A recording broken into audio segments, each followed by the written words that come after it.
Bonjour Anissa Mbida.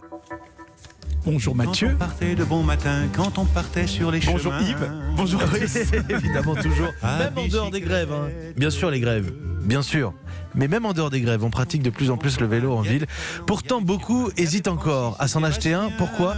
Eh bien, par crainte des vols. Vous avez trouvé un vélo à Nice qui se transforme en anti-vol pour éviter de se le faire piquer. Oui, vous allez voir, c'est super ingénieux. C'est un vélo on ne peut plus classique. Il ressemble à n'importe quel VTT. Sauf qu'on peut déboîter le cadre, le passer derrière un poteau, le réattacher pour accrocher son vélo. Ça fait un peu comme un dessin d'échelle. Je ne sais pas si vous voyez. C'est le cadre lui-même qui devient le cadenas et qui s'enroule autour du poteau. Donc pour le voler, il n'y a pas le choix. Il faut casser le vélo, ce qui le rend inutilisable et donc c'est plutôt dissuasif. Et en plus, c'est beaucoup plus pratique. Ça ne salira plus les doigts, on n'oubliera plus son antivol parce qu'il n'y a plus de chaîne, il n'y a plus ce fameux U à transporter. Et cher, juste, vous y faites référence. J'ai peur de dire une bêtise. Ce sont ces escaliers qui vont nulle part, ces illusions d'optique, etc. Oui. Exactement. Et pour les roues, ils ont pensé à quelque chose ? Oui, c'est comme sur certaines voitures, il y a des écrous anti-vol, donc il faut une clé spéciale pour le démonter.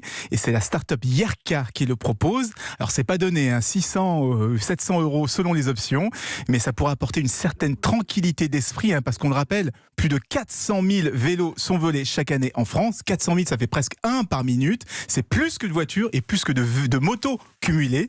Et vous l'avez dit, c'est aujourd'hui un des principaux freins à la pratique du vélo en ville. Donc on espère que ce genre de vélo ou des initiatives comme la loi sur le marquage obligatoire vont dissuader un petit peu plus les voleurs.